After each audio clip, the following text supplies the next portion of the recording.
உள்ளமெல்லாம் உருகுதையா உந்த நண்பை நின்னு கையில தன்னால கண்ணு கலங்குதே கத்தாவே உம்மை நினைக்குது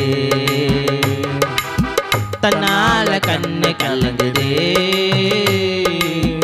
கத்தாவே உம்மை நினைக்குது இந்த தெல்லு பூச்சிக்கு நல்ல வாழ்க்கைய தந்தீரே என்னை நல்லவளாக்கி அல்லையில் வைத்து கொண்டீரே இந்த தெல்லு பூச்சிக்கு நல்ல வாழ்க்கைய தந்தீரே என்னை நல்லவளாக்கி அல்லையில் வைத்து கொண்டீரே உள்ளமெல்லாம் உருகுதையா உந்த நண்பை நின்னு கையில உள்ளமெல்லாம் உருகுதையா உந்த நண்பை நின்னு கையில தன்னால கண்ணு கலங்குதே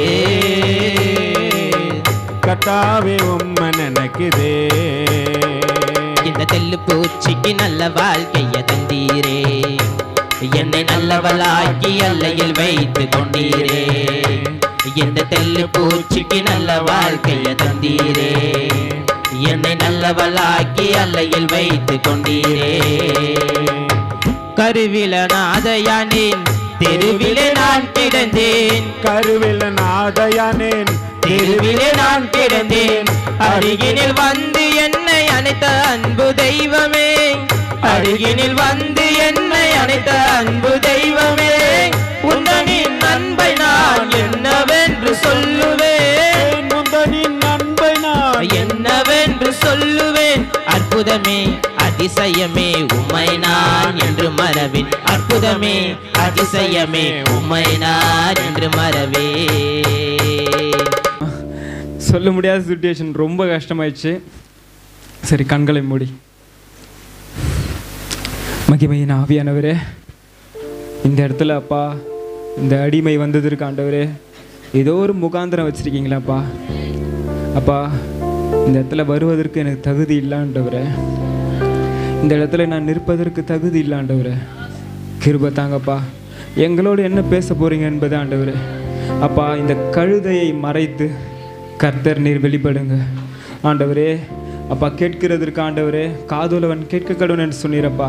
உங்கள் வார்த்தையை கேட்க வந்திருக்கிறோம் ஆண்டவரே. அப்பா பரிசுத்த ஆவியானவர் தாமே நீர் அனைவரோடும் பேசுங்க. இயேசுவின் நாமத்தினால் பிதாவே, ஆமென். ஹல்லேலூயா, ஹல்லேலூயா. சரி, வாசிக்கலாம்.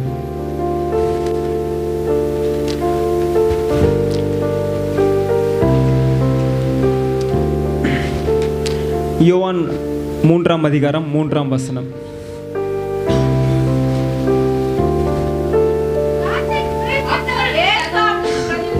இயேசு அவனுக்கு பிரதித்திரமாக, ஒருவன் மறுபடியும் பிறவாவிட்டால்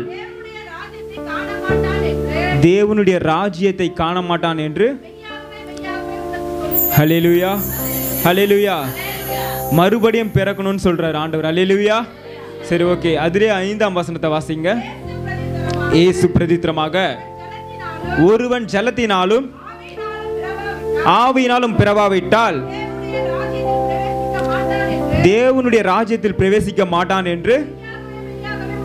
ஹல்லேலூயா. தூங்குறவங்களா ஒரு ஹல்லேலூயா? சூப்பர். நான் லேட்டாக வந்ததுனால எல்லாரும் தூங்கிட்டு இருப்பாங்க. ஹல்லேலூயா. நல்லா பாருங்க, வசனத்தை கொஞ்சம் கவனமாக கேட்டாதான் நம்ம என்ன கற்றுக்க போகிறோம், கர்த்தர் என்ன பேசுகிறாரு சொல்லிட்டு நம்ம புரிஞ்சுக்க முடியும். ஹல்லேலூயா.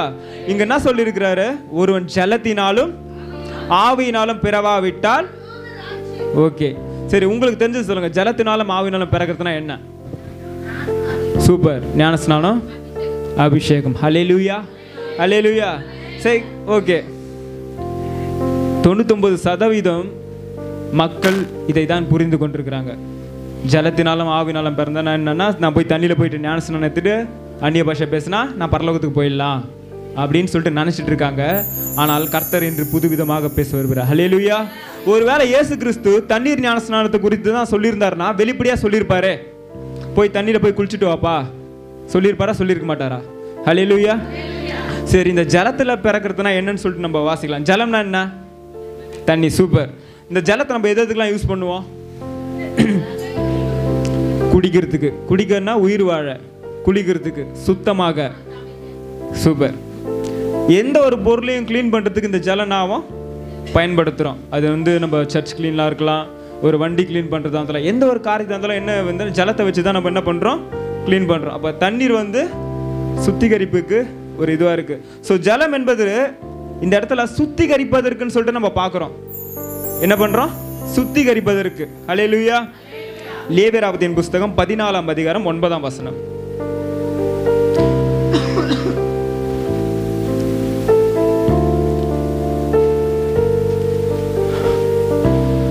கொஞ்சம் சீக்கிரமா வாசிங்க, நான் வந்ததே ரொம்ப லேட்டு.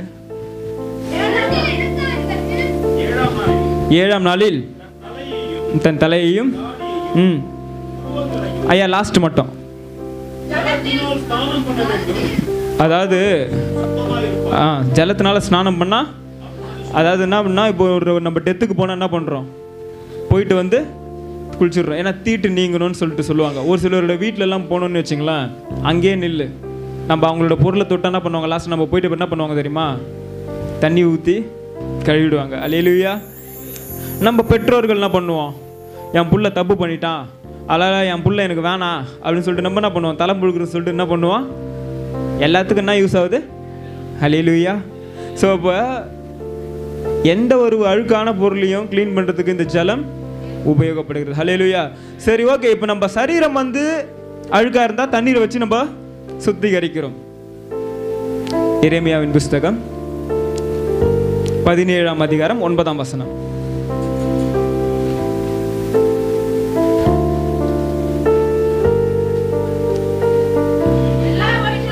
எல்லாவற்றை பார்க்கிலும் இருதயமே திருக்குள்ளதும் மகா கேடுள்ளதுமா இருக்குது, அதை அறியத்தக்கவன் யார்? ஓகே, இருதயம் வந்து என்னவா இருக்கான், திருக்குள்ளதும் கேடுள்ளதுமா இருக்குது. அதே மத்தேயுவின் புஸ்தகத்தில் 15ஆம் அதிகாரம் 18ஆம் வசனம் 19ஆம் வசனம். 15ஆம் அதிகாரம். வாயிலிருந்து புறப்படுகிறவைகள் இருதயத்திலிருந்து புறப்பட்டு வரும், அவைகளே மனுஷனை தீட்டுப்படுத்தும். எப்படியெனில் பொல்லாத சிந்தனைகளும் கொலைபாதகங்களும் விபச்சாரங்களும் வேசித்தனங்களும் களவுகளும். ஓகே, இப்படிப்பட்ட காரியங்கள்லாம் எதிலிருந்து வருதா, இருதயத்திலிருந்து வந்து. நம்ம சரீரத்தில் வந்து நம்ம தண்ணியினால சுத்திகரிச்சிடுறோம், இருதயத்திலிருந்து வரத்தை எப்படி சுத்திகரிக்கிறோம்? ஆலா ஃபெனாயில் வாங்கி குடிச்சா சரியாயிடுமா? சரியாகாதுல்ல. அப்போ இருதயத்தை எது சுத்திகரிக்கும்? வாசிக்கலாம். சங்கீதம் 119ஆம் அதிகாரம் வசனங்கள் 9.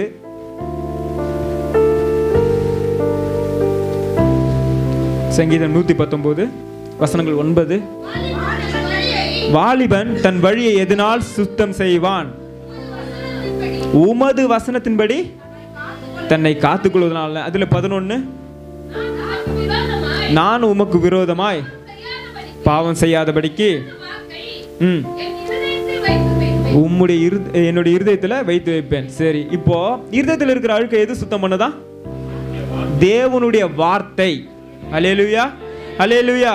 சரி, இந்த தேவனுடைய வார்த்தைக்கும் ஜலத்துக்கும் என்ன டிஃபரன்ஸ் இருக்கு, என்ன ஒற்றுமையை கொடுக்குறோம் அப்படின்னு பார்க்கும்போது, இப்போ இந்த தேவனுடைய வார்த்தை தான் நம்மளை சுத்திகரிக்குது. கரெக்டா? தேவன் சொன்ன கட்டளைகள் கற்பனைகள் எல்லாமே தேவனுடைய வார்த்தைகள் தான். அல்லேலூயா.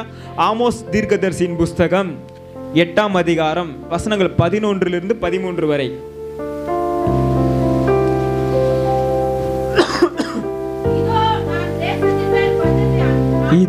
இதோ நான் தேசத்தின் மேல் பஞ்சத்தை அனுப்பும் நாட்கள் வரும். நல்லா பாருங்க, ஆகார குறைவினால் உண்டாகிற பஞ்சம் அல்ல, ஜல குறைவினால், அதாவது தண்ணிலார வர தாகம் இல்ல. அல்லேலூயா. கர்த்தருடைய வசனம் கேட்க கூடாதபடிக்கு பஞ்சத்தை அனுப்புவேன். 13 வரையும் வாசிங்க சிஸ்டர். அப்பொழுது அவர்கள் கர்த்தருடைய வசனத்தை தேட ஒரு சமுத்திரம் தொடங்கி வட திசை தொடங்கி அலைந்து திரிந்தும் போவார்கள். அந்நாளிலே சௌந்தரியமுள்ள கன்னிகைகளும் வாலிபரும் தாகத்தினால் சோர்ந்து போவார்கள். அப்ப தாகத்தை தீர்க்கிறது தண்ணி. இந்த தண்ணின்னு சொல்லிட்டு எதை மென்ஷன் பண்றாரு கர்த்தர்? கர்த்தருடைய வார்த்தை. அல்லேலூயா, அல்லேலூயா. உங்களுக்கு புரியுதுங்களா? உங்களுக்கு இந்த இடத்துல தண்ணீர் சொல்லிட்டு எதை மென்ஷன் பண்ணாரு? கர்த்தருடைய வார்த்தையை தான் சொல்றாரு. அப்போ தண்ணீர் தான் தேவனுடைய வார்த்தை. ஹல்லேலூயா. இந்த தேவனுடைய வார்த்தை தான் நம்முடைய தாகத்தையும் தீர்க்கும், நமக்குள்ள இருக்கிற பாவத்தையும் கழுவும். ஹல்லேலூயா. யோவானின் புஸ்தகம் 7ஆம் அதிகாரம் 37ஆம் வசனம்.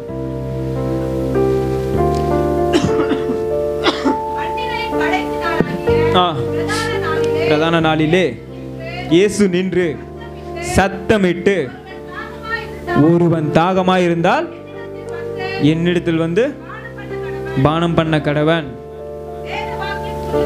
ஓகே சிஸ்டர், என்னிடத்தில் வந்து இயேசு தண்ணீர் வச்சுருந்தாரா? இல்ல. யோவானின் புஸ்தகம் 4ஆம் அதிகாரம் 14ஆம் வசனம்.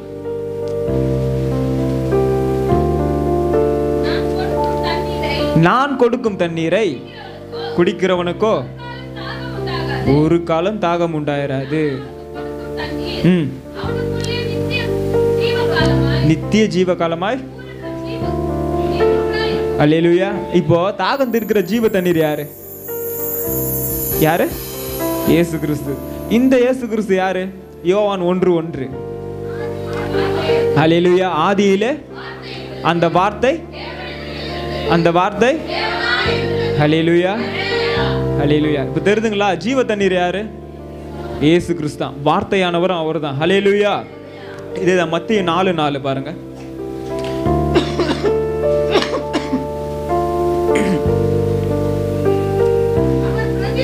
அவர் பிரதியுத்தரமாக, மனுஷன் அப்பத்தினாலும் மாத்திரமல்ல.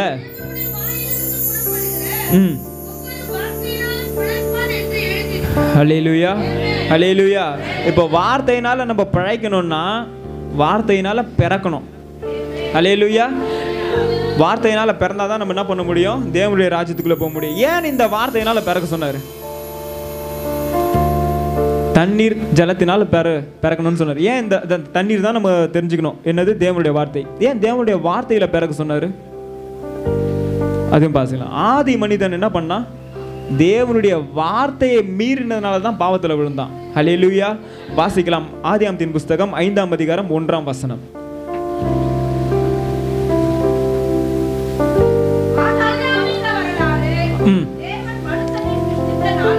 தேவன் மனுஷனை சிருஷ்டித்த நாளிலே என்ன சாயல்ல? தேவ சாயல்ல உண்டாக்கினாரு. போதும் சிஸ்டர்.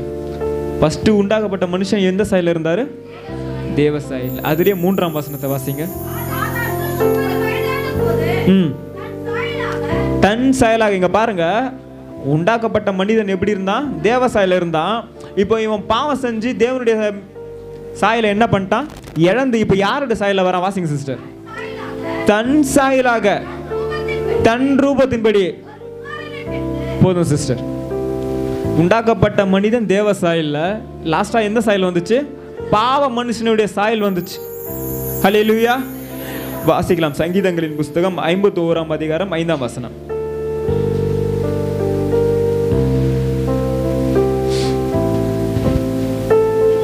இதோ துர்குணத்தில் உருவானேன். போதும் சிஸ்டர். நம்ம உருவாவதெல்லாம் எப்படியா? நெக்ஸ்ட் ஆதாமுக்கு அப்புறம் துர்குணத்துல தான் உருவாகிறோம், பாவத்துல தான் உருவாகிறோம். ஹல்லேலூயா. ஹல்லேலூயா. இப்போ பாருங்களேன், ஒருத்தர் தேவனுடைய வார்த்தையை மீறி பாவம் செஞ்சா அவனுக்குள்ள என்ன காரியம் வந்துச்சு? பாவம் வந்துச்சு. இப்போ அந்த மீண்டும் தேவனுடைய வார்த்தையை மீறாம பாவம் செய்யாம வாழணும்னு சொல்லிட்டு தான் தேவன் மீண்டும் தன்னுடைய வார்த்தையினால பிறக்கணும்னு சொல்றாரு. புரியுதுங்களா? ஃபர்ஸ்ட் மனுஷன் தேவனுடைய வார்த்தையை மீறி தான் பாவம் செஞ்சான். மீண்டும் தேவனுடைய வார்த்தையினால நம்ம பிழைக்க வேண்டும் என்று சொல்றாரு. நம்ம நிறைய பேர் மோட்டிவேஷன் சொல்லுவாங்க, பாத்துக்கிறீங்களா? எந்த இடத்துல விழுந்தியோ கர்த்தர் அந்த இடத்துல உன்னை தூக்குவார். எந்த இடத்துல நீ தலை குனிஞ்ச அந்த இடத்துல கர்த்தர் உன்னை உயர்த்துவார். எந்த இடத்துல எதனால நீ பாவத்துல விழுந்தியோ, ஆதி மனுஷன் இதுல பாவத்துல விழுந்தான்? தேவனுடைய வார்த்தையை மீறினால தான் பாவத்தில் விழுந்தான். ஸோ மீண்டும் தேவனுடைய வார்த்தையினால பிழைக்க வேண்டும் என்று கர்த்தர் நமக்கு தெளிவாய் சொல்லுகிறார். ஹல்லேலூயா. ஹல்லேலூயா. இப்போ தேவனுடைய வார்த்தைக்கு பயந்து கீழ்ப்படிந்து நம்ம வாழும்போது ஒரு ஒரு எப்பேற்பட்ட நெருக்கத்தின் மத்தியில் ஒரு சமாதானம் இருக்கும். தெரியுமா? அது உங்களுக்கு பாடுகள் இருக்கும், ரொம்ப கஷ்டங்கள் இருக்கும், பிரச்சனைகள் இருக்கும். அதன் மத்தியிலே நம்ம வசனத்தின்படி உண்மையாக வாழும்போது அது ஒரு தனி அனுபவமாக இருக்கும். ஹல்லேலூயா. ஹல்லேலூயா. இதுதான் ஜலத்தினால பிறக்கிற அனுபவம். தேவனுடைய வார்த்தையினால பிறக்கிறது தான் ஜலத்தினால் பிறக்கிறோம். யாக்கோபின் புஸ்தகம் 1ஆம் அதிகாரம் வசனங்கள் 21, 22. ஆகையால் நீங்கள் எல்லாவித அழுக்கையும் கொடிய துர்குணத்தையும் விட்டு உங்கள் உள்ளத்தில் நாட்டப்பட்டதாயும் உங்கள் ஆத்துமாக்களை ரட்சிக்க வல்லமை உள்ளதா இருக்கிற வசனத்தை சாந்தமாய் ஏற்றுக்கொள்ளுங்கள். அல்லாமலும் நீங்கள் உங்களை வஞ்சியாதபடிக்கு திருவசனத்தை கேட்கிறவர்களை மாத்திரமல்ல அதன்படி செய்யவும். ஹல்லேலூயா. போதும் சிஸ்டர். ஹல்லேலூயா. இப்போ வசனத்தை தான் ஆத்துமாவை ரட்சிக்கிறது எதுவா? தேவனுடைய வசனம் என்கிற வார்த்தை. ஹல்லேலூயா. இல்லை ஜலத்தினால பிறகுறதுனா நான் போய் தண்ணீரில் ஞானஸ்நானம் எடுக்கிறது தான் அப்படின்னு சொல்வீர்களானால், ஜலத்தினால பிறகுறத நான் தண்ணியில் போய் ஞானஸ்நானம் எடுக்கிறது தான் சொல்வீர்களானால் வாசிக்கலாம். மத்தேயின் புஸ்தகம் 3ஆம் அதிகாரம் 11ஆம் வசனம்.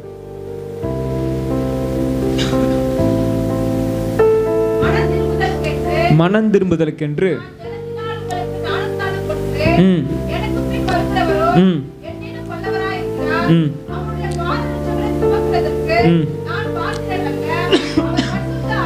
அவர் பரிசுத்த ஆவியினாலும் அக்னியினாலும். அல்லேலூயா. சரி, தண்ணீர் ஞானஸ்நானம் தான் ஞானஸ்நானம்னு சொன்னா தண்ணீர் ஞானஸ்நானம் எல்லாரும் எடுத்துட்டு இருப்போம். அக்னினால ஞானஸ்நானம் எடுத்துறீங்களா? கொடுத்துடலாமா நம்ம ஐயா வச்சு?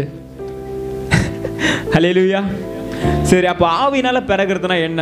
ஜலம்னா நம்ம தெரிஞ்சு தேவனுடைய வார்த்தையினால பிறக்கணும்னு சொல்லிட்டு, அப்போ ஆவியினால பிறகுறதுனா என்ன வாசிக்கலாம். அநேகர் ஆவியில பிறகுறதுனா நினச்சிக்கிறாங்கன்னா தவறா புரிஞ்சுக்கிறாங்க. நான் அந்நிய பாஷை பேசிட்டா ஆவியில பிறந்துட்டேன், அந்நிய பாஷையில பேசுறதுனால போதும்னு சொல்றாங்க. மத்தேயின் புஸ்தகம் 7ஆம் அதிகாரம் வசனங்கள் 22, 23. அந்நாளில் அநேகர் என்னை நோக்கி கர்த்தாவே கர்த்தாவே உமது நாமத்தினாலே தீர்க்க தரிசனம் உரைத்தோம் அல்லவா, உமது நாமத்தினாலே பிசாசுகளை துரத்தினோம் அல்லவா, உமது நாமத்தினாலே அநேக அற்புதங்களை செய்தோம் அல்லவா என்பார்கள். அப்பொழுது நான் ஒரு காலம் உங்களை அறியேன், அக்கிரம செய்கைக்காரரே. ஹல்லேலூயா. இவங்க என்ன பண்றாங்க? கர்த்தருடைய நாமத்துல எல்லாம் நல்லா பண்றாங்க, தீர்க்க தரிசனம் உரைக்கிறாங்க, அற்புதங்களை செய்யறாங்க, நிறைய காரியங்களை பண்றாங்க, பிசாசுகள்லாம் துரத்துறாங்க. அப்போ இவங்களோட தாட்டுப்படி இவங்க ஞானஸ்நானம் எடுத்திருப்பாங்கல்ல? எடுத்திருப்பாங்களா? எடுத்துருக்க மாட்டாங்களா? அந்நிய பாஷை பேசியிருப்பாங்களா? பேசியிருக்க மாட்டாங்களா? அப்போ ஜலத்தினாலும் ஆவினாலும் பிறந்தால் பரலோக ராஜ்யத்தில் இவங்க போயிருக்கணுமா? போயிருக்க முடியாதா? அப்போ ஏன் இந்த இடத்துல ஒரு காலம் உங்களை அறியணும் என்று கர்த்தர் சொல்லுகிறார்? ஹல்லேலூயா. அப்போ ஏதோ ஒரு காரியம் இருக்கு. யோவானின் புஸ்தகம் 3ஆம் அதிகாரம் 6ஆம் வசனம்.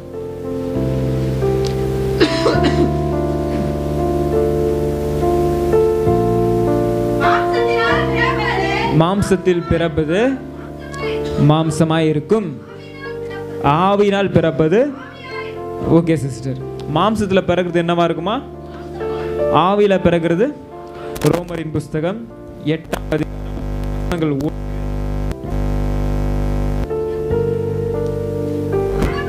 ஆனபடியால் மாம்சத்தின்படி நடவாமல் ஆவியின்படி நடக்கிறவர்களுக்கு. 5ஆம் வசனம். அன்றியும் மாம்சத்தின்படி நடக்கிறவர்கள்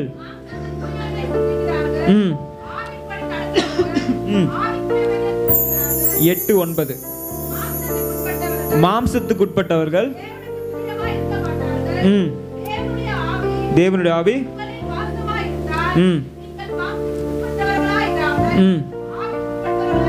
ஹல்லேலூயா. இப்போ இங்க ஆவினால பிறகுறதுன்னா இந்த இடத்துல வந்து நம்மளுடைய கேரக்டரை தான் காட்டுது, நம்மளுடைய குணாதிசயத்தை காட்டுது. இப்போ நம்ம கர்த்தருடைய வார்த்தையின்படி நடக்கும்போது ஆவிக்குரியவங்களா நடப்போம், கரெக்டா இல்லையா? இல்லை மாம்சத்துக்குரிய காரியம் கர்த்தருக்குரியப்பட்டு நடக்க மாட்டோம். அப்போ இந்த இடத்துல தெளிவாக என்ன சொல்றேன்னா, கேரக்டர் சேஞ்ச் ஆகணும். ஆவினால பிறகுறதுனா என்னன்னா கேரக்டர் சேஞ்ச் ஆகணும். நான் கேரக்டர் சேஞ்ச் ஆகாம நான் பாட்டு அந்நிய பாஷை பேசிட்டு கொடாடி சண்டையில் போயிட்டு அங்கே ஒரு அந்நிய பாஷை வரும், வேற ஒருத்தவங்களை சண்டை போட்டால் இன்னொரு அந்நிய பாஷை வரும். ஹல்லேலூயா. யாரை நம்ம ஏமாத்திக்கிறோம்? ஹல்லேலூயா. மாம்சத்தின் கிரியைகளுக்கும் ஆவியின் கிரியைகளுக்கும் டிஃபரன்ஸ் இருக்குல்ல. கலாத்தியரின் புஸ்தகத்தில் 5ஆம் அதிகாரம் வசனங்கள் 19 to 22 வரை.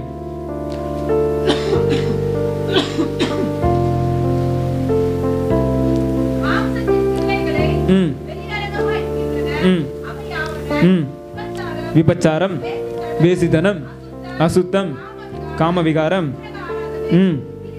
பில்லி சூனியம், பகைகள், விரோதங்கள்,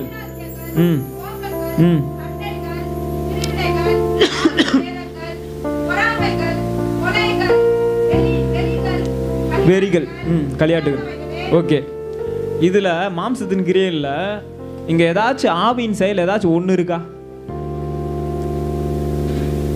ஏதாவது ஒண்ணு இருக்கா? நான் ஆவியில பிறந்துடுன்னு சொல்றவங்க இதுல இருக்காங்களா இல்லையா? சொல்லி கொள்ளுகிறவங்க நல்லா கேட்டுங்க, பிறந்தவங்கள சொல்லலை. ஆவியில இருக்கேன், நான் அந்நிய பாஷையில் பேசுறவங்கலாம், நான் நல்லா ஜெபம் பண்றேன், அந்நிய பாஷை பேசுறேன், அற்புதம்லாம் செய்யறேன்னு சொல்றவங்களுக்குள்ள இந்த காரியம் இருக்குமா இருக்காதா? ஒரு சிலர் இருக்கலாம், நிச்சயமா இருக்கும். ஹல்லேலூயா, ஹல்லேலூயா. இதுல ஏதாவது ஒண்ணுமே வரத்தை குறித்து பேசல. நாம ஆவியில் தான் செயல்படுகிறோம் என்றால் வசனம் என்ன சொல்லுதுன்னா, அதுல 24-25 வாசிங்க. கிறிஸ்துவினுடையவர்கள் தங்கள் மாம்சத்தையும் சிலுவையிலே அறைந்திருக்கிறார்கள். நாம ஆவியினால பிறந்திருந்தா, அப்ப நம்ம ஆவியில பிறந்து இருந்தா நம்ம என்ன பண்ணணுமா? ஆவி கேட்டபடி நடக்கணும். ஹல்லேலூயா. இல்ல என்னால ஆவி கேட்டபடி நடக்க முடியல பிரதர், என்னால முடியல. எல்லாரும் பெர்ஃபெக்ட் கிடையாது, கரெக்ட் தானே? எல்லாரும் தடுமாறுறவங்க தான், எல்லாரும் விழுறவங்க தான். என்னால் ஆவி கேட்டபடி நடக்க முடியலன்னா அதுவும் ஒரு வசனம் இருக்கு. கலாத்தியரின் புஸ்தகம் 5ஆம் அதிகாரத்தில் 16-17 படிங்க. இதை ஃபாலோ பண்ணாலும் நம்ம ஆவி கேட்டபடி நடக்கலாம். இன்னும் நான்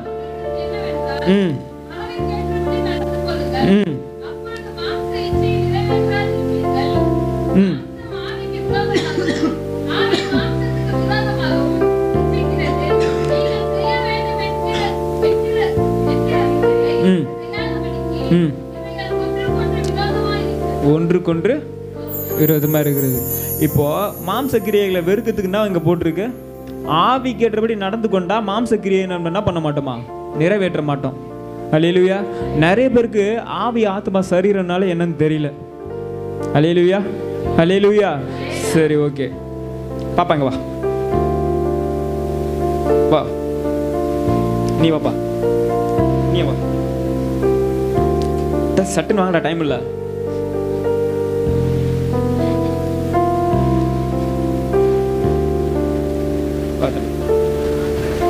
தம்பி தான் ஆவி, சரிங்களா?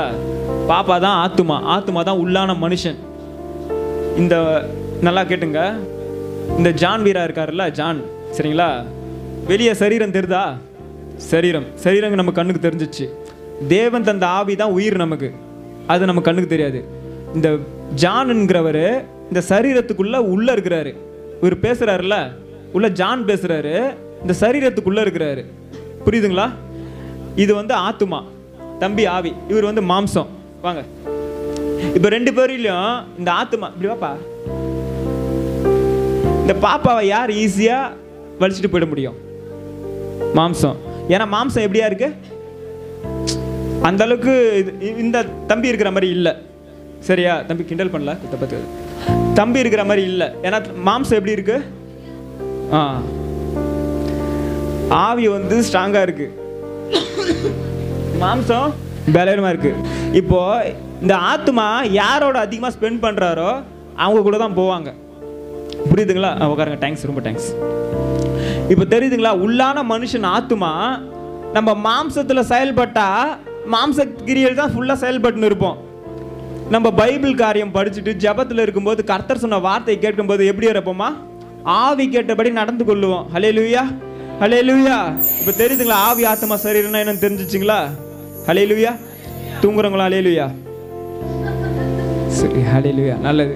சரி, ஓகே. நம்ம ஆவியில் பிறந்துள்ளோமா இல்லையான்னு சொல்லிட்டு வரங்கள் காட்டி கொடுக்குமா, கனிகள் காட்டி கொடுக்குமா?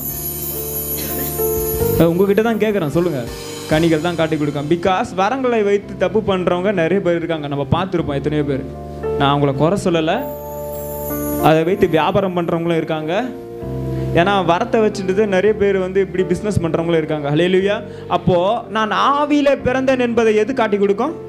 கனியுள்ள வாழ்க்கை, கேரக்டர் மாறினா தான் காரணம். ஹல்லேலூயா. அப்போ நம்ம ஆவியில் பிறந்தது மாதிரி நடக்கிறோமா, நடிக்கிறோமா?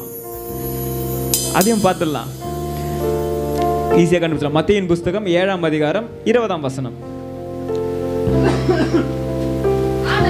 ஆதலால் அவர்களுடைய கனிகளினாலே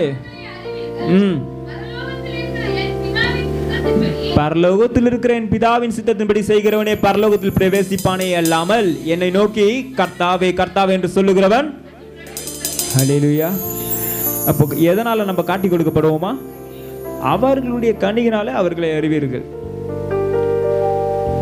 நம்ம ஃப்ரெண்ட்ஸ் சர்க்கிள்ல ஈஸியா சொல்றாங்கல்ல, நம்ம யாரு ஈஸியா சொல்றாங்க. நம்ம வீட்டில் இருக்கிறவங்க சொல்றாங்க. கர்த்தர் ஒருத்தருக்கும் கர்த்தருக்கு வந்து இவன் இப்படின்னு சொல்லிட்டு கர்த்தருக்கு சொல்லணும்னு அவசியமே இல்லை. கர்த்தர் சகலத்தையும் அறிவார். ஹல்லேலூயா. எபேசியரின் புஸ்தகம் 5ஆம் அதிகாரம் 9ஆம் வசனம்.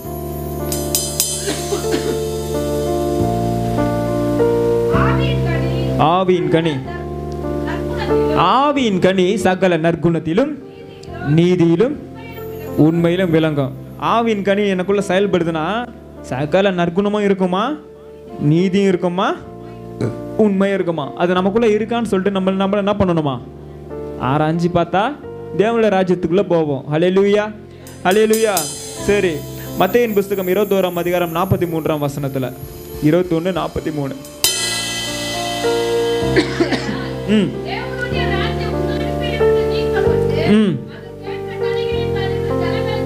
ஹல்லேலூயா. தேவனுடைய ராஜ்யம் யாருக்கு கொடுக்கப்படும்? கனி கொடுக்காதவங்க கையில இருந்து நீக்கப்பட்டு கனி கொடுக்கிறவங்க கையில தான் கொடுக்கப்படும். ஹல்லேலூயா. நான் பாட்டு வரங்களை வச்சுன்னுக்கிறேன், ஆண்டவரே நான் தொட்டா 40 பேர் ஏந்துக்கிறான், நான் தொடாம 80 பேர் ஏந்துக்கிறான்னா ஹல்லேலூயா. கனி கொடுக்கிறவங்க கிட்ட தான் தேவனுடைய ராஜ்யம். ஹல்லேலூயா. அப்ப கனி எப்படி கொடுக்க முடியும்? கனி கொடுக்கணும் கனி கொடுக்கணும்ன்றீங்களே, யாரு நம்ம பசங்க தான் சொன்னாங்களான்னு தெரியல. என்ன பண்ணணும்னு கேட்டாங்கன்னு நினைக்கிறேன். என்ன கனி கொடுக்கணும்னு சொல்லிட்டு கேட்டாங்களா வாலிபர் மீட்டிங்ல? கனி கொடுக்கணும்னா என்ன ஃப்ரூட்னு கேட்டாங்க. ஹல்லேலூயா. சரி, கனி எப்படி கொடுக்கிறதுன்னு பார்க்கும்போது யோவானின் புஸ்தகம் 15ஆம் அதிகாரம் வசனங்கள் 4-5.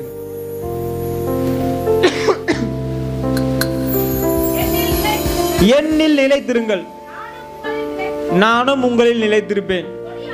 கொடியானது திராட்சை செடியில் நிலைத்திராவிட்டால் அது தானாய் கனி கொடுக்க மாட்டாது. நீங்களும் என்னிலே நிலைத்திராவிட்டால் கனி கொடுக்க மாட்டீர்கள். நானே திராட்சை செடி. ஹல்லேலூயா. போதும். யாரில் நிலைச்சிருந்தா கனி கொடுக்க முடியுமா? ஆண்டவராக இயேசு கிறிஸ்துவோடு நிலைத்திருந்தால் மாத்திரம்தான் கனி கொடுக்க முடியும். ஒரு நாள் ஆண்டவரோட சமூகத்தில் வருது, இன்னொரு நாள் பேக் பெல்ட் வச்சு 10 நாள் 15 நாள் போகிறது. ஒரு நாள் வந்து மறுபடியும் ஆண்டவரேன்னு சொல்லிட்டு நம்ம அழுது மீண்டும் விட்டு விட்டு என்ன பண்ணோம், போயிட்டே இருக்கும். கர்த்தருக்குள்ள நிலைத்திருந்தால் தான் பழைத்திருக்க முடியும். ஹல்லேலூயா. கர்த்தருக்குள்ள நிலைத்திருந்தால் தான் கனி கொடுக்க முடியும். கனி கொடுக்காம பரலோக ராஜ்யத்தில் போக முடியாது. அத்தி மரத்தில் கனி இருந்ததா? என்ன சொன்னாரு? சபிஸ்டர். உடனே என்ன ஆச்சா அது? ஹல்லேலூயா. நம்ம டிசைனாக அங்கே இலை இருந்திருக்கலாம், அப்படியே பார்க்கறதுக்கு ரொம்ப பர்ஃபெக்டாக இருந்திருக்கலாம். என்ன இல்லை? கனி இல்லை. ஹல்லேலூயா, ஹல்லேலூயா. நம்மளும் இயேசு இல்லாமல் கனி கொடுக்க முடியாதுங்க. இயேசு நம்மளை இருதயத்தில் வர வேண்டுமானால் அவர் வார்த்தைக்கு செவி கொடுத்தால் மாத்திரமே வர முடியும். ஹல்லேலூயா. 1 கொரிந்தியரின் புஸ்தகம் 3ஆம் அதிகாரம் 16-17. நீங்கள் தேவனுடைய ஆலயமாய் இருக்கிறீர்கள் என்று, தேவனுடைய ஆவி உங்களில் வாசமா இருக்கிறார் என்றும் அறியாதிருக்கிறீர்களா? ஒருவன் தேவனுடைய ஆலயத்தை கெடுத்தால், தேவனுடைய ஆலயம் பரிசுத்தமா இருக்கிறது. இப்ப இருதயத்துல கை வச்சு சொல்லுங்க. நான் சொல்றேன்னு சொல்லிட்டு சொல்லாதீங்க, நீங்களே சொல்லுங்க. யார் தேவனுடைய ஆலயமா? நாம தான் தேவனுடைய ஆலயம். ஹல்லேலூயா, ஹல்லேலூயா. இப்ப இந்த இருதயத்துக்குள்ள உங்க மனசாட்சி கிட்ட கேளுங்க, இந்த இருதயத்துல இயேசு வருவாரா? அசுத்தமா இருக்கிற ஆலயத்துக்குள்ள நீங்க போவீங்களா? மனுஷனாகிய நாமே போகாம இருக்கும்போது சேனைகளின் கர்த்தர் பரிசுத்தர் பரிசுத்தர் என்று நித்தமும் போற்றப்படுபவர் நம்மளுடைய இருதயத்துல வருவாரா? அப்ப யோசிச்சு பாருங்க. கர்த்தருக்குள்ள நான் நிலைச்சிருக்கணும்னா ஃபர்ஸ்ட் என்னுடைய ஆலயம் எப்படி இருக்கணும்? சுத்தமா இருக்கணும். நம்ம டெட்டால் வச்சுலாம் கழுவ முடியாதுங்க. தேவனுடைய வார்த்தை தான் நம்மளை என்ன பண்ணணும்? சுத்திகரிக்கும். தேவனுடைய ஆவி தான் நம்மளை சுத்திகரிக்கும். அதுதான் ஆண்டவர் சொல்லியிருக்கிறார், ஜலத்தினாலும் ஆவினாலும் பிறக்கணும்பா. அந்த ஜலம் என்கிறவர் தான் இயேசு கிறிஸ்து. ஹல்லேலூயா, ஹல்லேலூயா. இல்ல எனக்கு இதுல ஏதாச்சும் குறைகள் இருக்கு, நீங்க சொல்றது ஏதாச்சும் இருக்குன்னா லாஸ்டா முடிஞ்ச பேர் கூட கேளுங்க. ஹல்லேலூயா, ஹல்லேலூயா. இப்போ இந்த ஆலயம் அழுக்கா இருந்தா நம்ம என்ன பண்ண மாட்டோம்? உள்ள போக மாட்டோம். அப்ப கனி தராமல் ஊழியம் செய்யும், கனி தராமல் சபைக்கு செல்லும், கனி தராமல் போகும் அநேக விசுவாசிகளின் நிலை எப்படி இருக்கும்? அதே மத்தேயுவின் புஸ்தகத்துல 7ஆம் அதிகாரம் 22-23 அந்நாளில் அநேகர் என்னை நோக்கி, கர்த்தாவே கர்த்தாவே, உமது நாமத்தினாலே தீர்க்க தரிசனம் உரைத்தோம் அல்லவா, உமது நாமத்தினாலே அநேக அற்புதங்களை செய்தோம் அல்லவா, உமது நாமத்தினாலே பிசாசுகளை துரத்தினோம் அல்லவா என்பார்கள். ஒரு காலம் அக்கிரம செய்கைக்காரரே என்னை விட்டு. இவங்க யாரோட நாமத்தினால தீர்க்க தரிசனம் சொன்னாங்க? யாரோட நாமத்தினால அற்புதங்கள் பிசாசுகளை துரத்தினாங்க? அவங்க அவங்களுடைய ஊழியத்தை செஞ்சிருக்காங்க, இயேசுவோட ஊழியம் செஞ்சிருக்க மாட்டாங்க. ஹல்லேலூயா. இயேசுவை வைத்து ஊழியம் செஞ்சிருப்பாங்க, இயேசுக்கான ஊழியமா இருந்திருக்காது. ஹல்லேலூயா, ஹல்லேலூயா. அப்ப கனி தராமல் ஊழியம் செஞ்சாலும் சரி, சபைக்கு வந்தாலும் சரி, விசுவாசியா இருந்தாலும் சரி, எத்தனை வருஷம் விசுவாசியா இருந்தாலும் சரி, மூத்த ஊழியரா இருந்தாலும் சரி, யாரா இருந்தாலும் சரி, கர்த்தருடைய வார்த்தை எல்லாருக்கும் ஒண்ணுதான். ஹல்லேலூயா. அப்ப தேவ அபிஷேகம் நமக்குள்ள வரும்போது, தேவன் அபிஷேகம் தராருல, நினைச்சுக்காதீங்க அந்நிய பாஷை மட்டும் கிடையாது. நல்லா கேட்டுங்க, அந்நிய பாஷை வரும். அபிஷேகம் எதற்கு நமக்கு தராரு தெரியுமா? பாவ மனுஷனா இருந்துட்டோம்ல, நம்மை புதுப்பித்து கொள்ளதான், தேவ சாயலை பெற்றுக்கொள்ளதான் கர்த்தர் அபிஷேகம் தருகிறார். ஹல்லேலூயா, ஹல்லேலூயா. ஏன்னா வசனம் எப்படியா சொல்லுகிறது, அபிஷேகம் நமக்குள்ள வரும்போது நம்ம வேற மனுஷர் ஆகுமா. சவுல் தெரியும்ல உங்களுக்கு, சவுல் ராஜா. சவுல் ராஜா நார்மலா அவரு எப்படி இருந்தாரு? நார்மலா இருந்தாரு. அவருக்குள்ள அபிஷேகம் வரும்போது என்ன சொல்றாரு? சாமுவேல் என்ன சொல்றாரு? உனக்குள்ள கர்த்தருடைய ஆவி வரும்போது நீ வேற மனிதராவாய். ஹல்லேலூயா. இதுதாங்க அடையாளம். கர்த்தர் நமக்கு கொடுக்கிற அபிஷேகம் நம்மை மாற்றுவதற்கு, நம்மை அவர் சித்தம் செய்வதற்கு. இதுதான் கர்த்தர் அபிஷேகம் தராரு. நான் சொம்மனாலும் ஏதோ பரவசம் அடைஞ்சு நான் பேசிட்டேன்னு வச்சுங்களேன், நான் ஆவியில பிறந்துட்டேன்னு சொல்ல முடியாதுங்க. ஹல்லேலூயா. 1 சாமுவேலின் புஸ்தகம் 10ஆம் அதிகாரம் 6ஆம் வசனம்.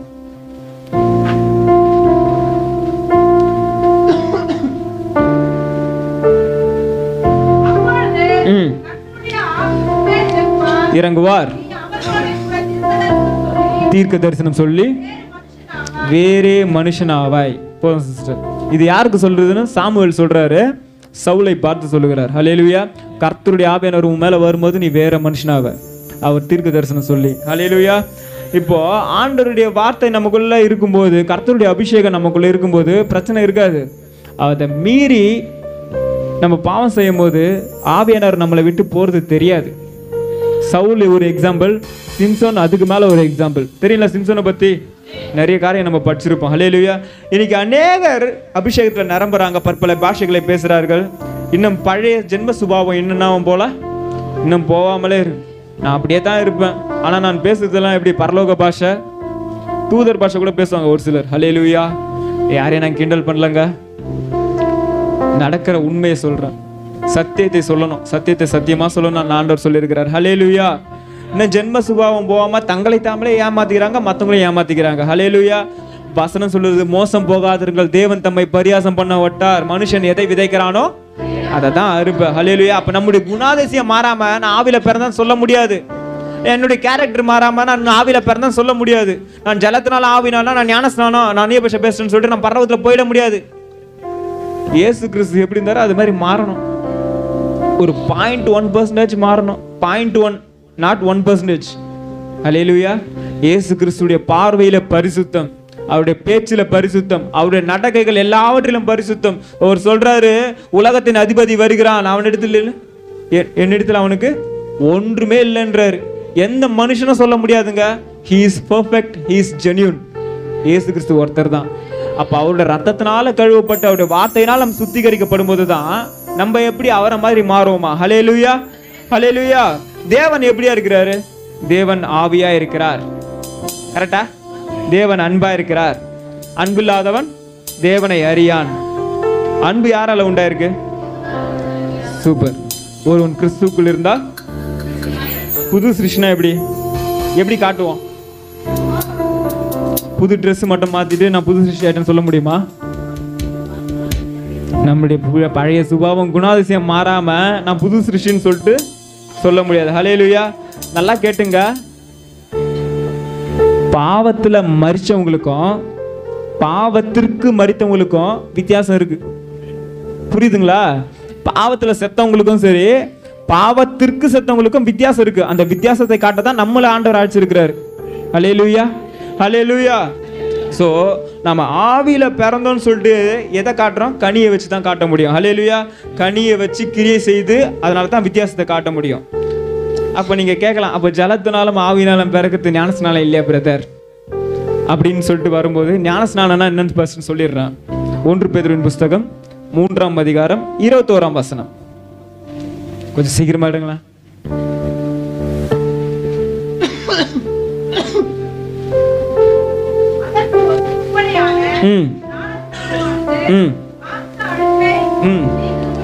நல்லா கேட்டுங்க. மாம்ச அழுக்கை நீக்குதலாயிராமல் தேவனை பற்றும் நல் மனசாட்சியின் உடன்படிக்கையா இருந்து இப்பொழுது ஓகே. இப்போ இந்த ஞானஸ்நானம்ன்றது என்னதுவா? நல் மனசாட்சியின் உடன்படிக்கை. வசனம் தெளிவா போட்டிருக்கு. மாம்ச அழுக்க நீக்கிறதெல்லாம் இல்லாம வாசிங்க சிஸ்டர். நல் மனசாட்சியின் கூடிய உடன்படிக்கை. நல்லா கேட்டுங்க. இந்த ஞானஸ்நானம் இப்போ என்ன எடுக்கிறதுனா என்னன்னா நல் மனசாட்சியின் உடன்படிக்கை. பழைய ஏற்பாட்டு காலத்துல ஒரு உடன்படிக்கை ஆண்டவர் கொடுத்தாரு. நியாயப்பிரமாணம், விருத்த சேதனம். சரியா? 8ஆம் நாள்ல என்ன பண்ணணும்? விருத்த சேதனம் பண்ணணும். பிளஸ் அவங்களுக்கு இன்னொரு உடன்படிக்கை என்னன்னா நியாயப்பிரமாணத்தை கை கொள்ளணும்.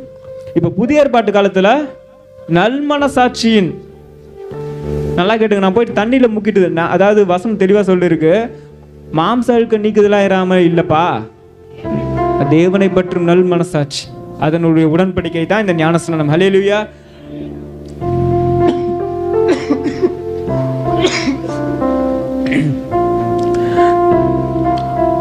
இப்போ இந்த உடன்படிக்கை நிறைய பேர் டிஃப்ரெண்டா எடுக்கிறாங்க. ஞானஸ்நானம், கல்யாணத்துக்கு ஞானஸ்நானம், காது குத்துக்கு ஞானஸ்நானம், அதுக்கு ஞானஸ்நானம், இதுக்கு ஞானஸ்நானம்னு சொல்லிட்டு அந்த பொண்ணை நான் லவ் பண்ணிட்டேன் அதனால ஞானஸ்நானம் எடுக்கிறேன், அப்பதான் கிறிஸ்டின் மேரேஜ் பண்ணி விடுவாங்க. அந்த பையனை நான் லவ் பண்ணிட்டேன், கிறிஸ்டின் மேரேஜ் பண்ணணும்னா என்ன பண்ணுமா? ஞானஸ்நானம் எடுக்கணும்னு சொல்லிட்டு. வேதத்துல யாக்கோபுடைய மகள் தீனாள் தெரியுமா? அவங்க மேல ஒரு ராஜா வந்து என்ன பண்ணுவாரு? ரொம்ப ஆசை வச்சிருவாரு. ரொம்ப ஆசை வச்சுட்டு நீங்க எது கேட்டாலும் நான் பண்றேன், எது பண்ணாலும் பண்றேன்னு சொல்லிட்டு அவங்க தந்திரமா ஒன்று பண்றாங்க. நீ என்ன பண்ண? எங்களை மாதிரி விருத்த சேதனம் பண்ணிட்டா அப்போது நீ எங்களுடைய ஜனமா இருப்ப அப்படின்னு சொன்ன உடனே அவர் என்ன பண்றாரு? பொண்ணு மேல இருக்கிற ஆசையில பண்றாரு. லாஸ்ட்ல அவருடைய முடிவு என்ன தெரியுமா? ஹல்லேலூயா. அப்போ திருமணத்திற்கான ஞானஸ்நானம் எதுல முடியும் தெரியுமா? ஹல்லேலூயா, ஹல்லேலூயா, ஸ்தோத்திரம்.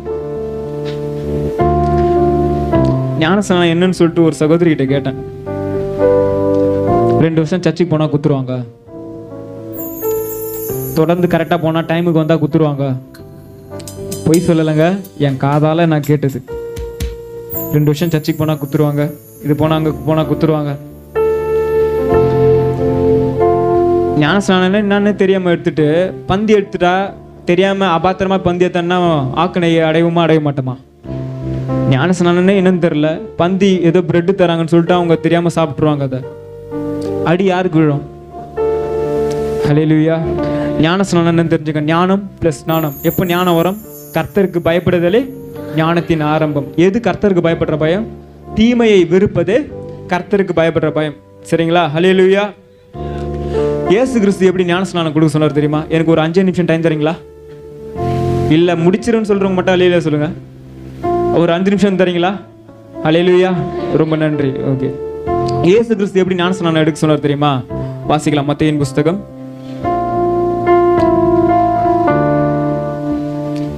28ஆம் அதிகாரம் 19-20.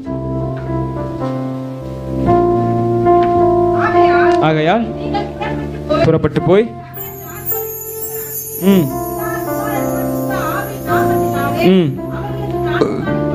ம்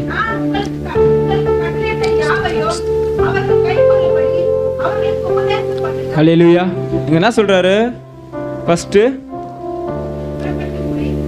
சகல ஜாதியரும் சீஷராகிட்டு பேர் நீ ஞானஸ்நானம் கொடுன்னு தான் சொல்றாரு. ஹல்லேலூயா ஹல்லேலூயா. எத்தனை போய் ஞானஸ்நானம் கொடுத்து சீஷராக்குன்னு சொல்லல, சீஷராகிட்டு ஞானஸ்நானம் கொடுன்றார். சீஷர் எதுக்கு சீஷராக்கணும்? சீஷர்கிட்ட கர்த்தர் என்ன சொன்னாரு? உங்களுக்கு ஆசீர்வாதங்கள் இருக்கு, உங்களுக்கு நிறைய காரியங்கள் இருக்கு, வீடுகள்லாம் கட்டுவீங்க, நீங்கள் நிலங்களை நாட்டுவீர்கள், பிள்ளைகளை பெறுவீர்கள் சொல்லிட்டு சொன்னாரா? உலகத்துல உங்களுக்கு என்ன இருக்கு? உபத்திரவம் உண்டு, திடன் கொள்ளுங்கள், நான் உலகத்தை ஜெயித்தேன் என்று சொன்னாரு. உலகத்துல ஆட்டுத்தோலை போர்த்து கொண்டு சாத்தான் வருவான்ப்பா, ஓனாய் வருவான், ஜாக்கிரதான்றாரு. இதோ நரிகளுக்குள்ள ஓனாய்களுக்குள்ள உங்களை அனுப்புகிறேன்னு சொல்லி இருக்கிறாரு. சீஷர்கள் சோர்ந்து போகும்போதெல்லாம் என்ன சொல்லுவாரு? நான் இருக்கிறேன், பயப்படாதீங்க, நான் உலகத்தை ஜெயித்தேன், பயப்படாதீங்கன்னு சொல்லிட்டு சீஷர்களை பக்குவப்படுத்துறாரு. பக்குவப்படுத்தி தான் ஞானஸ்நானம் எடுக்க சொல்றாரு. ஹல்லேலூயா. நம்ம பாட்டுன்னு ஞானஸ்நானம் திடீர்னு எடுத்துட்டு ஒரு செய்தி கேட்டு பேர் டக்குன்னு உடம்புலாம் புல்ல டக்குன்னு போயிட்டு நான் ஞானஸ்நானம் எடுக்க போறேன்னு சொல்லிட்டு ஞானஸ்நானம் எடுத்துட்டு பின்மாட்டத்தில் போனவங்களாம் பல பேர் இருக்காங்க. உபத்திரவத்தை சொல்லி கொடுத்தாரு ஆண்டவர். இதெல்லாம் இருக்கு. நம்ம நிறைய பேர் சர்ச்சுக்கு எல்லாரும் எப்படி கூப்பிடுறோம் தெரியுமா? ஏசப்பா கிட்ட வந்தா உனக்கு இது கிடைச்சிரும், ஏசப்பா கிட்ட வந்தா உனக்கு அது கிடைச்சிரும். சொல்லுவோமா சொல்ல மாட்டோமா? ஆனா உண்மை என்ன தெரியுமா? எல்லாம் போயிடும். இம்மைக்குரிய ஆசீர்வாதம் வேணாம். நம்ம இம்மைக்குரியதுக்காக நம்ம ஆண்டவர்கிட்ட வந்தா நம்மளோட நிலை பரிதபிக்கக்கூடிய நிலையில இருக்குன்னு சொல்லிட்டு வசனம் சொல்லிருக்குங்க. ஹல்லேலூயா ஹல்லேலூயா. அநேக இதுவா சொல்லாங்க. இயேசு கிறிஸ்து சொல்லியிருக்கிறாரு, சீஷராக்கி ஞானஸ்நானம் கொடுப்பா. சீஷர்களுக்கு உபத்திரம்னு சொல்லி கொடுத்துருக்கிறாரு. பாடுகள் அவர் என்னென்னலாம் பட்டிருக்கிறாருன்னு எல்லாரும் தெரியும். இயேசு கிறிஸ்து சர்வத்தையும் படைத்தவர். ஜனங்கள் அவரை தூற்றும் போது சீஷர்கள் பார்த்து கொண்டு தான் இருந்தாங்க. எல்லாத்தையும் பார்த்துக்கிறாங்க, கத்துக்கினாங்க, கத்து கொடுத்தாரு. அவர் அவங்களை விட்டு போயிடல. மரித்து உயிர் தெரிந்த பேர் மறுபடியும் அவர்களை திடப்படுத்துறாரு. இதுதான் சீஷத்துவம். ஹல்லேலூயா ஹல்லேலூயா. அப்ப நான் இன்னும் ஞானஸ்நானம் இது பண்றேன் அது பண்றேன்னு சொல்லிட்டு இது பண்ணிடக்கூடாது. ஏதோ ஒரு உணர்ச்சி வசப்பட்டு ஞானஸ்நானம் எடுத்துக்கூடாது. ஞானம் வந்த பேர் எடுக்கணும், தீமையை வெறுக்கணும். ஹல்லேலூயா ஹல்லேலூயா. ஒரு சிலருக்குலாம் இன்னும் நிறைய பெருமை இருக்கு. இந்த கையால எத்தனை பேருக்கு ஞானஸ்நானம் குத்தவங்களாம் நிறைய பேர் இருக்கிறாங்க. இந்த கையால தான் பிரதர் குத்தன்னு சொல்லுவாங்க. ஹல்லேலூயா. ஞானஸ்நானம் தொட்டி கேட்டா தரமாட்டாங்க. ஹல்லேலூயா ஸ்தோத்திரம். இது கஷ்டத்துல சொல்றாங்க. நான் பார்த்துருக்கேன், என் லைஃப்ல பார்த்துருக்கேன். அநேகர் ஆவிக்குரியவர்கள் சொல்லிட்டு நம்பிலாம் நான் நிறைய பேர் இருந்திருக்கேன். ஹல்லேலூயா. இப்போ ஞானஸ்நானம்னா என்னன்னு சொல்லுங்க பாப்பா. ஓகே, நம்ம பார்த்து ஞானஸ்நானம் எடுத்தவங்க எத்தனை பேர் சிகரெட் பிடிக்கிறாங்க, தண்ணி அடிக்கிறாங்க, கஞ்சா அடிக்கிறாங்க? நம்ம பார்த்துருப்போம்ல. பார்த்துருப்போமா? பார்த்துருக்க மாட்டோமா? அவங்களால என்ன போகுது? பிரஜாதல் மத்தியில் சாட்சி தான் போகுது. ஹல்லேலூயா ஹல்லேலூயா. இன்னும் பாஸ்டர்ஸ், ஒரு சிலர் பாஸ்டர்ஸ், ஒரு சில விசுவாசிகள், பாஸ்டர்ஸோட மனைவிகள், ஐயோ இங்க யாரையும் தப்பாத்துக்காதீங்க, அவங்களுக்குள்ள இன்னும் ஜென்ம சுபாவங்கள் இருக்கு. ஹல்லேலூயா ஹல்லேலூயா.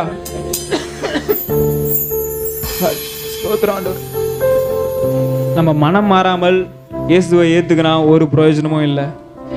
ஒரு சிலர்லாம் இப்படிதான் இருக்கணும் இப்படிதான் இருக்கணும்னு சொல்லிட்டு வசனம் தெளிவா சொன்னா கோச்சிட்டு போயிடுவாங்க. வசனம் இப்படிதான்ப்பா சொல்லுதுன்னு சொன்னா கோச்சிட்டு போயிடுவாங்க. ஆனா உள்ளதை உள்ளதென்று சொல்லுங்கன்னு சொல்லிட்டு இயேசு கிறிஸ்து சொல்லியிருக்கிறாருங்க. ஹல்லேலூயா ஹல்லேலூயா. நம்ம மனம் மாற வேண்டும் சொல்லிட்டு தான் ஆண்டவர் விரும்புகிறாருங்க. மதம் மாறணும்னு இல்லை, மனம் மாற விரும்புன்னு சொல்லிட்டு ஆண்டவர் விரும்புகிறார். ஹல்லேலூயா. கடைசியாக 1 கொரிந்தியர் புஸ்தகம் 15ஆம் அதிகாரம் 19ஆம் வசனம்.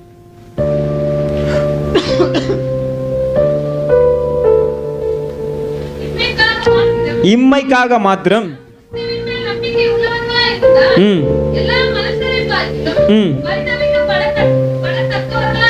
இருப்போம்.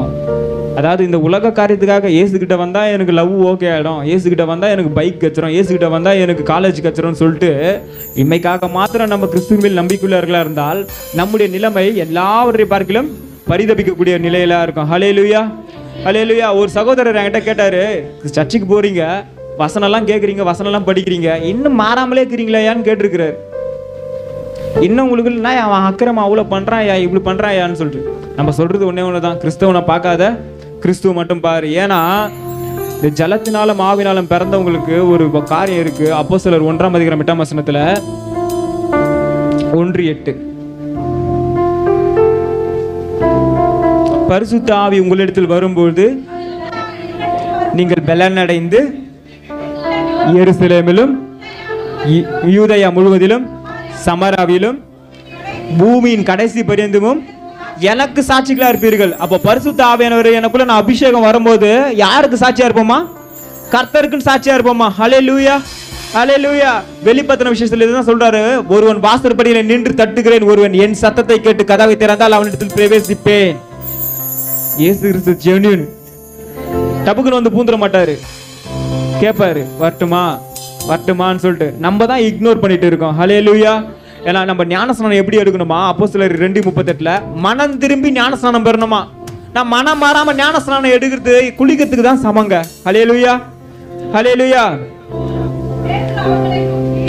வாசிங்க, அதுல 3:20 வாசிங்க சிஸ்டர்.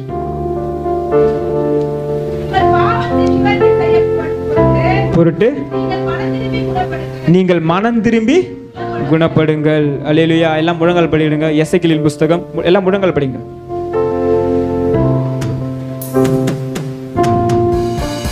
எசேக்கியேல் புத்தகம் 38ஆம் அதிகாரம் 7ஆம் வசனம்.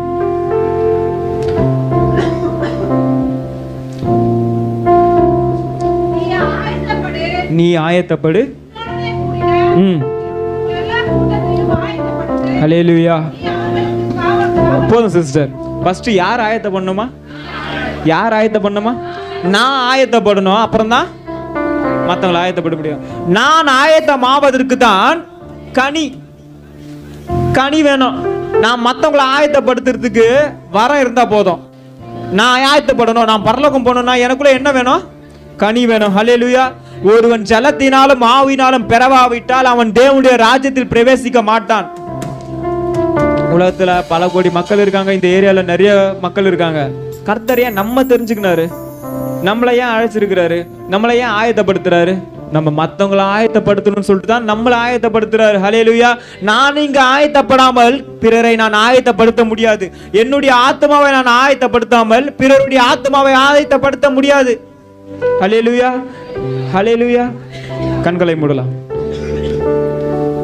ஸ்தோத்திரம், ஸ்தோத்திரம்.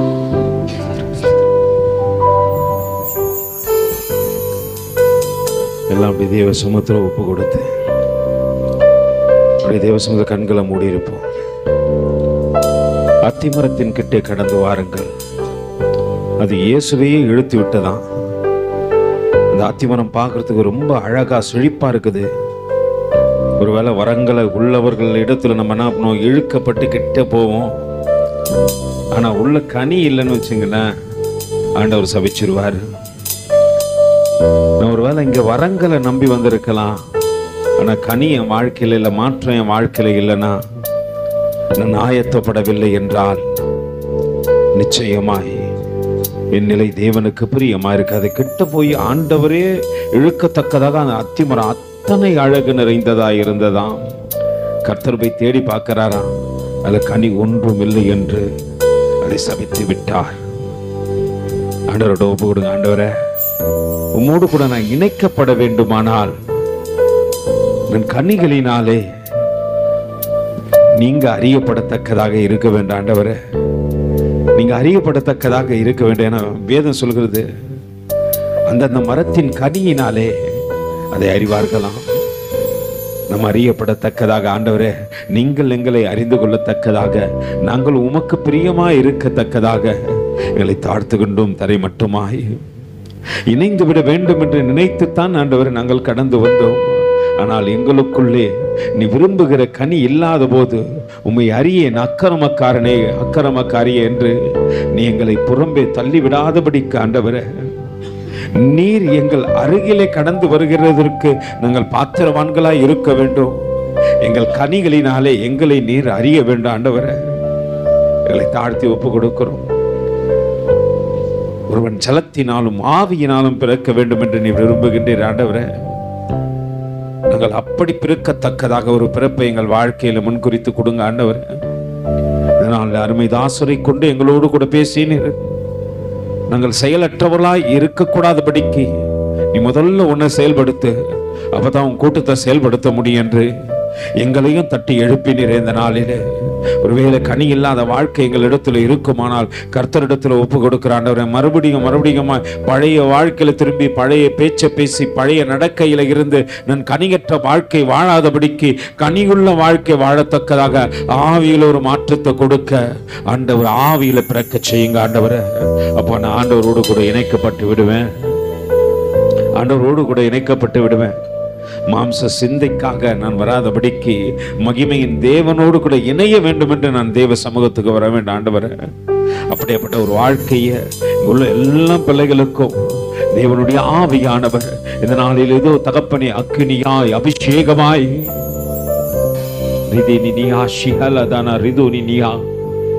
ஆவியில பிறக்கட்ட ஆண்டவரே, ஆவியில பிறக்கட்ட ஆண்டவரே. எங்கள் நடக்கைகள் தேவனுக்கு பிரியமாய் இருக்கத்தக்கதாக ஆவியில நாங்கள் பிறந்து விடத்தக்கதாக உங்களுடைய அபிஷேகம் இந்த இடத்துல ஊற்றப்படட்ட ஆண்டவரே, ஊற்றப்படட்ட ஆண்டவரை. கடைசி மனுஷன் வரைக்கும் தொடுகின்றவர் நீர் அல்லவா? தொடுங்க ஆண்டவரே. எங்கள் கிரியைகள் மாறட்டும், எங்கள் கிரியைகள் மாறட்டும். ஒரு சில சனங்களை தேவன் காண்பித்து கொடுக்கிறார், இன்னும் மாறவே இல்லப்பா, ஆண்டுகள் பல கடந்து போச்சு, ஆண்டவரிடத்துல வந்து விட்டாய், ஆனால் உன்னுடைய காரியங்கள் இன்னும் மாறலன்னு கர்த்தர் வருத்தப்படுறார். ஒரு நாள் ஒருவேளை நீ நினைக்கிற செழிப்பு நிமித்தம் கர்த்தரனை ஆசீர்வதிப்பாரு, நான் கொடுக்கிற காணிக்கை நிமித்தம் கர்த்தரனை உயர்த்தி வைப்பாரு நினைக்கிற, கிட்ட வருவாரு, கனி இல்லைன்னா கண்டிப்பா சபிக்கப்படுவேன். நன்றி செலுத்துகின்ற ஆண்டவர், அருமைதாசரை மறைத்தீர், இந்த நாளிலே இடைப்பட்டீர், ஆயிரம் ஜனங்களுக்கு ஆசீர்வாதமாய் அருமை ஊழியக்காரரை பயன்படுத்துங்க ஆண்டவரே. ஆண்டவருக்கு நேராய் கனமுள்ளவர்களாய் ஓடத்தக்கதாக உன்னை ஆயத்தப்படுத்தி பிறரையும் ஆயத்தப்படுத்துவா என்ற வார்த்தைக்கு நேரம் எங்களை தாழ்த்து கொண்டு ஒப்பு கொடுக்கிறோம். வந்த தேவ பிள்ளைகள் எல்லாம் ஆசீர்வதிங்க, பலப்படுத்துங்க, தொடர்ந்து நடத்துங்க. தேவன் தாமே துணையாயிருங்க. மீட்பு இரட்சகருமாக இயேசுவின் இனிய நாமத்தில் ஜெபம் கேளும் எங்கள் ஜீவனுள்ள நல்ல பிதாவே, ஆமென்.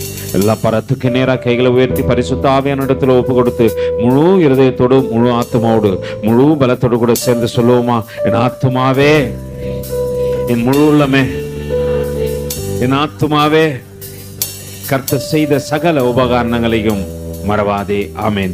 ஆசீர்வாதத்தை பெற்றுக்கொள்ளும். கர்த்தராகிய இயேசு கிறிஸ்துவின் கிருபையும் பிதாவாகிய தேவனுடைய அன்பும் பரிசுத்த ஆவியானுடைய அந்நிய ஐக்கியமும் வழிநடத்தலும் துணையும் பாதுகாப்பும் சமாதானமும் இன்றும் என்றும் சதா காலங்களிலும் நம்மோடும் அநேக பரிசுத்தவான்களோடு கூட இருப்பதாக.